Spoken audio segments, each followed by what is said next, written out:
বা জিজ্ঞাসা। Tag question মানে অনুগামী প্রশ্ন বা জিজ্ঞাসা। আজকে আমরা ট্যাগ কোশ্চেন সম্পর্কে জানবো। ট্যাগ কোশ্চেন আপনারা ফেসবুকে ট্যাগ করেন, প্রোফাইলে কোথায় কোথায় কিভাবে ট্যাগ করে জানি না। তো ট্যাগ মানে একটা ছুড়ে দেওয়া।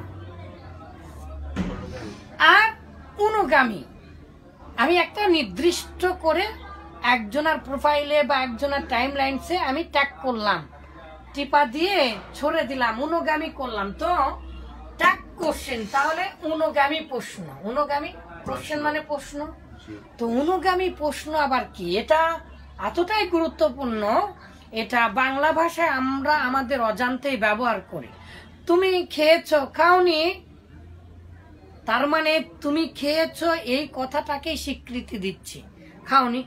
তুমি গিয়েছো, যাওনি, তার মানে কি তুমি ওখানে যাওনি এটা বুঝাচ্ছি, নাকি তুমি ওখানে গিয়েছো এটাই আরো বুঝাচ্ছি। তুমি কি পড়নি, পড়েছ।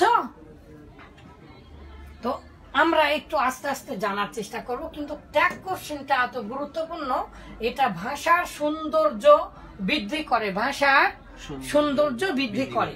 কিন্তু এই ট্যাগ কোশ্চেনটা এসএসসিতে, এইচএসসিতে, দাখিলে, আলিমে, ফাজিলে আমি দিয়েছি। ফাজিলে ইংলিশ নিয়েছিলাম 4th সাবজেক্ট হিসাবে, তো সেখানে ট্যাগ কোশ্চেনের পড়া দিয়েছি। ভার্সিটিতে দিয়েছি।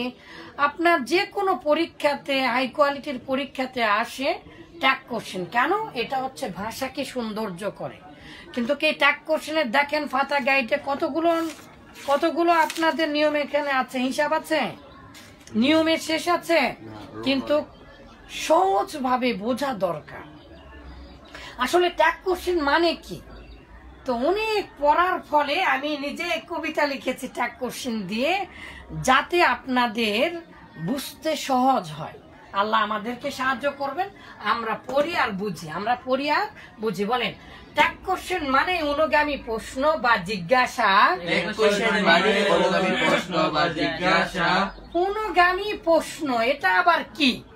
প্রশ্ন করেন অনুগামী। অনুগামী মানে কি? অনুসরণ করে। অনুগামী মানে কি? একটা জিনিস চলছে তার সাথে সাথে চলা। পিঁপড়ারা যেমন চলে, পিঁপড়ারা চলে অনুগামী করে।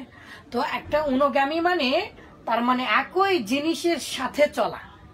তাহলে ট্যাগ কোশ্চেন যেটা এমন প্রশ্ন, এই প্রশ্ন আবার প্রশ্ন নয়, প্রশ্ন আবার কি নয়, প্রশ্ন নয়, মূলত প্রশ্ন নয়। এটা মূলত ওই আগের বাক্যের অনুসরণ করে জোর দেয় অথবা জানতে চায়। এই জন্য বলেছে যেটা অনুগামী প্রশ্ন তারই নাম হচ্ছে জিজ্ঞাসা। তার নাম কি? জিজ্ঞাসা।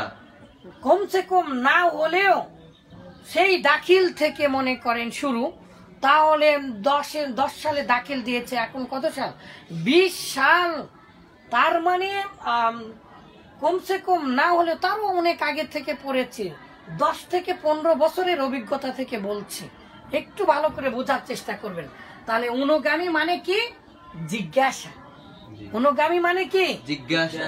অনুগামী প্রশ্ন মানে হচ্ছে জিজ্ঞাসা। জিজ্ঞাসা করা। কি জিজ্ঞাসা করবেন? ট্যাগ কোশ্চেনটা কি জিনিস? জিজ্ঞাসা আসলে কি এটা প্রশ্ন? শুধু প্রশ্ন নয়। এই যে দেখেন, ট্যাগ কোশ্চেন মানে জোর দেয়া। তুমি খেয়েছ, খাওনি। এই যে আমি বললাম খাওনি, তার মানে কি? তুমি খেয়েছ। তুমি গিয়েছ, যাওনি, তার মানে কি? তুমি ওখানে গিয়েছ। একটা জোর দিচ্ছি না? তুমি পড়েছ, তুমি পড়েছ, তুমি পড়ো নাই, পড়েছ। তুমি পড়ো নাই, তুমি কি পড়ো নাই, পড়েছ, তার মানে কি? তুমি পড়নি। এরকম।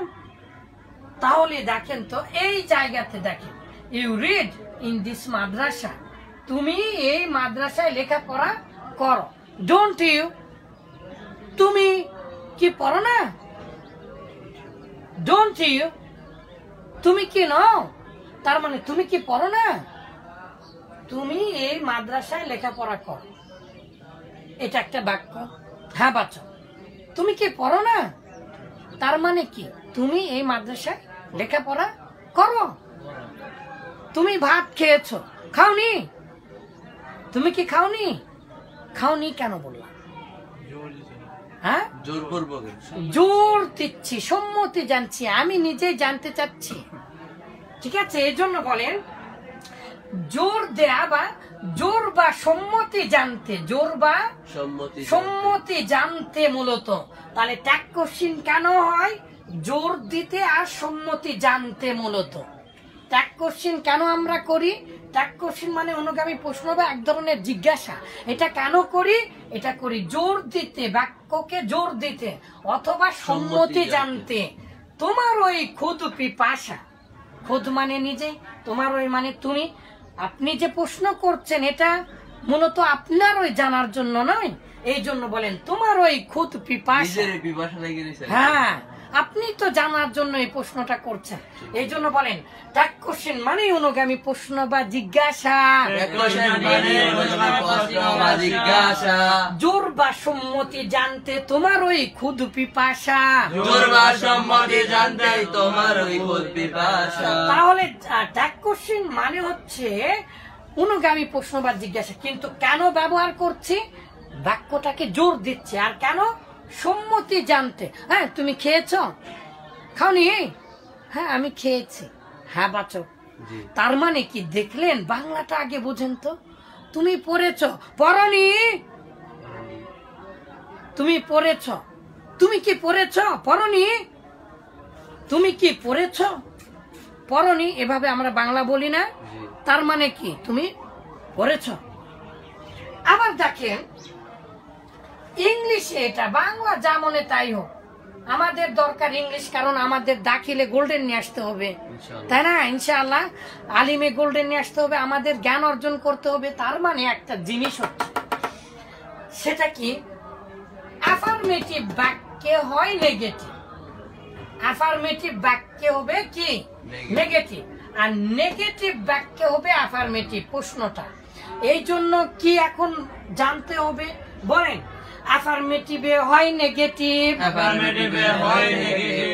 নোট থেকেও নয়তো তা মূলত নাবাচক, অ্যাফার্মেটিভে হয় নেগেটিভ, নোট থেকেও নয়তো তা মূলত নাবাচক,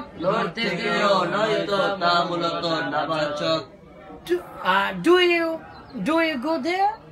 তুমি কি সেখানে যাও? ডু ইউ গো দেয়ার বা you go there? Don't you? তুমি সেখানে যাও, যাওনি?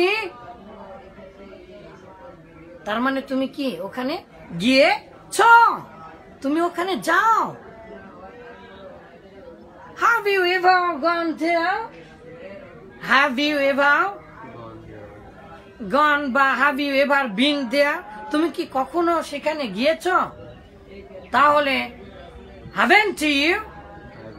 haven't you? তুমি কখনো কি যাওনি? তুমি কি যাওনি সেখানে? তার মানে কি তুমি সেখানে গিয়েছ। প্রশ্নটা নাবোধকে করে হ্যাঁ কে কি করছে? জোর দিচ্ছে। দেখেন এটা হ্যাঁবাচক একটা বাক্য, আর নাবাচক দিয়ে আমি মূলত এটাকে কি দিচ্ছি? আগে। আর যেহেতু এরই অনুসরণে অনুগামী হয়ে এই প্রশ্নটা আসলো, তার মানে অ্যাফার্মেটিভে হয় নেগেটিভ। বাংলা যদি বুঝেন তাও বুঝবেন, ইংলিশটা আমাদের মনে রাখতে হবে। অ্যাফার্মেটিভে হয় নেগেটিভ, নোট থেকেও নয়তো তা মূলত নাবাচক। তাহলে নোট থেকেও মূলত এটা নাবাচক মূলত হচ্ছে না, কারণ এটা কি? অ্যাফার্মেটিভ কেই সমর্থন করছে। হ্যাঁ, মাশাআল্লাহ। এইবারে বলেন তো, আর নেগেটিভে হয় অ্যাফার্মেটিভ, আর নেগেটিভে হয় অ্যাফার্মেটিভ। তার মানে নেগেটিভ বাক্য থাকলে অ্যাফার্মেটিভ দিতে হবে। ইউ ডোন্ট বা ইউ ডু নট গো দেয়ার, তুমি সেখানে যাওনি। তাহলে তুমি সেখানে যাওনি, ডু ইউ? তুমি যাও না। আচ্ছা, তাই কি আর তাই নয় কি? তুমি সেখানে গিয়েছো, তাই নয় কি? তাই নয় কি? তাহলে তার মানে কি তুমি সেখানে গিয়েছো। আমি জানতে চাচ্ছি এবং জোর দিচ্ছি। তুমি সেখানে গিয়েছো, তাই নয় কি? তার মানে এই যে তাই নয় কি বলে আমি কি বুঝালাম বাবা? জোর দিলেন। মাশাআল্লাহ মাশাআল্লাহ, এই তো বুঝেছেন। তাহলে এমন প্রশ্ন যেটা আগের বাক্যকে কি করে জোর দেয়, আর আমি জানতে চাচ্ছি, সম্মতি জানতে চাচ্ছি তুমি কি আসলে গিয়েছো কিনা, আর বাক্যটাকে জোর দিচ্ছে। তাহলে বলেন এটা ইংলিশে এটার নিয়ম কি? আরবিতে নিয়ম আছে, বাংলাতে নিয়ম আছে, কিন্তু আমাদের উদ্দেশ্য ইংলিশ জানানো, কারণ এটা আমাদের পরীক্ষায় আসবে। এসএসসিতে 9 নাম্বার প্রশ্ন, দাখিলে 9 নাম্বার প্রশ্ন, দ্বিতীয় পত্রে প্রথম পত্রে থাকতে পারে, প্রথম পত্রে কমপ্লিট দ্য সেন্টেন্সের মধ্যে অ্যাফার্মেটিভ থাকবে, তো এই ট্যাগ কোশ্চেন থাকবে। তাহলে বলেন বিসমিল্লাহির রহমানির রহিম। আমরা আজকে 4 লাইনের কবিতা, মোট 3টা ক্লাস হবে। একটা হচ্ছে সাধারণ নিয়ম, যেটা আমার স্বাভাবিক নিয়ম, যে যা যা অবশ্যই থাকবে, যেমন এই যে ফুল স্টপ, এটাটা উঠে দিয়ে কমা দিব, ফুল স্টপ উঠিয়ে দিয়ে অবশ্যই কমা দিতে হবে, তা না হলে বোঝা যাবে না যেটা ট্যাগ কোশ্চেন কিনা। আর যেহেতু কোশ্চেন, যদিও বা এটা প্রশ্ন নয়, তারপরেও একটা প্রশ্নবোধক চিহ্ন দিতে হবে, কারণ এটার নাম কি? Tag question. কোশ্চেন তো, আর কোশ্চেন হলে চিহ্ন না দিলে তো হবে না। তাই এগুলো ভুল করে ছেলেপেলেরা, আমরা ইনশাল্লাহ দেখবো। এটা যদি এখন নেগেটিভ হয়, এটা যদি এখন অ্যাফার্মেটিভ, নেগেটিভ, তারপরে ইম্পারেটিভ যদি হয়, তাহলে কি হবে ইত্যাদি। এই জন্য জানার শেষ নাই, কিন্তু এগুলো শত শত নিয়ম আছে, কিন্তু আপনাকে শত শত নিয়ম মুখস্থ করতে হবে না। এরকম 4টা লাইন মুখস্থ করার পরে যদি আপনি না পারেন, তখন আমাকে বলেন, ইনশাআল্লাহ আমি আপনাকে এক্সট্রা করে সময় দিয়ে আরো বুঝিয়ে দিব। তাহলে আজকে আমরা এই 4টা লাইন পড়ে এর প্র্যাকটিক্যাল করব। হ্যাঁ বলেন সুর দিয়ে। ট্যাগ কোশ্চেন মানে অনুগামী প্রশ্ন বা জিজ্ঞাসা, জোর বা সম্মতি জানতে তোমার ওই খুদ পিপাসা, অ্যাফার্মেটিভে হয় নেগেটিভ, নোট থেকেও নয়তো তা মূলত না বাচক, আর নেগেটিভে হয় অ্যাফার্মেটিভ, তবে কি করে হয় হ্যাঁ বাচক, অর্থটা বিবেচনা করতে হবে এখানে। আসলে এটা নেগেটিভ আমরা দেখতে পাচ্ছি, এই যে এটা একটা অ্যাফার্মেটিভ মানে হাবাচক বাক্য। আসলে এই যে ডোন্ট ইউ দিয়া কি এটা এই বাক্যটাকে আমরা নেগেটিভ করেছি? নেগেটিভ করিনি কিন্তু কে বাক্য, তাই তো বলেছি নোট থেকেও নয়তো তা মূলত না বাচক, এখন এটাতে দেখেন, আর নেগেটিভে হয় অ্যাফার্মেটিভ, ইউ ডোন্ট গো দেয়ার, তুমি সেখানে যাও না, তুমি সেখানে যাও না, তুমি সেখানে যাও না। তাহলে এখানে দেখেন ডু ইউ দিয়েছে যে, তাহলে এটা কি আসলে আমি যে করেছি হাবাচক? আসলে কি এটা হাবাচক? কি করে হবে হাবাচক? কারণ আগের বাক্যটাই তো না বাচক। আসুন, কারণ অনুগামী যখন করবে, আপনি যখন আমার অনুসরণ করবেন, তখন কি আপনার নিজের কোনো ব্যক্তিত্ব থাকবে? মুসলিম, আমরা মুসলিম আত্মসমর্পণকারী কার কাছে? আল্লাহর হুকুমের কাছে। আর কার পদ্ধতিতে? রাসূল সাল্লাল্লাহু আলাইহি সাল্লামের তরিকা পদ্ধতির কাছে আমরা কি আত্মসমর্পণকারী। আমাদের কোনো নিজস্ব কোনো মতবাদ, আমাদের নিজস্ব কোনো ডিস্টিংগুইশ বা এটাকে কি বলে রিমার্কেবল বা আউটস্ট্যান্ডিং যে প্রিফারেন্স, আমাদের নিজস্ব কোনো মডেল আছে? তাহলে তো আমরা মুসলিমই হতে পারবো না। তো আমরা মূলত ইমিটেট মানে অনুকরণ করা। we have to imitate the model of Muhammad sallallahu alaihi wasallam. Model হিসাবে আমরা as a model of Muhammad sallallahu alaihi wasallam, Muhammad sallallahu alaihi wasallam K model হিসাবে আমরা অনুকরণ করি, কারণ আমরা অনুকরণ করতে বাধ্য। যাই হোক, তাহলে বলেন অ্যাফার্মেটিভে হয় নেগেটিভ, অ্যাফার্মেটিভে হয় নেগেটিভ, অ্যাফার্মেটিভে হয় নেগেটিভ, অ্যাফার্মেটিভে হয় নেগেটিভ, নোট থেকেও নয়তো তা মূলত নাবাচক, নট থেকেও নয়তো তা মূলত নাবাচক, নোট থেকেও নয়তো তা মূলত নাবাচক, নট থেকেও নয়তো তা মূলত নাবাচক, আর নেগেটিভে হয় অ্যাফার্মেটিভ, আর নেগেটিভে হয় অ্যাফার্মেটিভ, তবে কি করে হয় হ্যাঁ বাচক, তবে কি করে হয় হাবাচক, অ্যাফার্মেটিভে হয় নেগেটিভ, অ্যাফার্মেটিভে হয় নেগেটিভ, নোট থেকেও নয়তো তা মূলত নাবাচক, নট থেকেও নয়তো তা মূলত নাবাচক, আর নেগেটিভে হয় অ্যাফার্মেটিভ, আর নেগেটিভে হয় অ্যাফার্মেটিভ, তবে কি করে হয় হ্যাঁ বাচক। তবে কি করে হয় হাবাচক। শেষবারের মতো এটা প্রাথমিক ধারণা এবং প্রাথমিক ধারণা।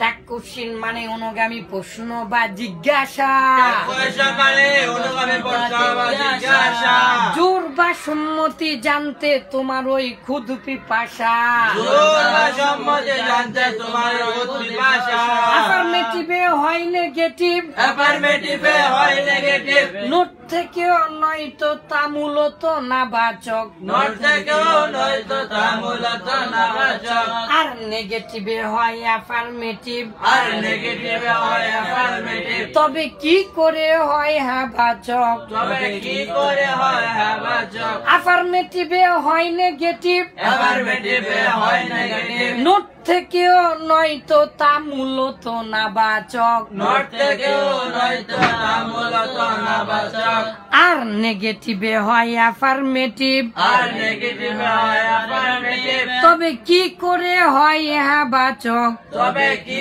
করে হয় হাবাচক। এখন আমরা প্র্যাকটিক্যাল দেখবো ইনশাআল্লাহ।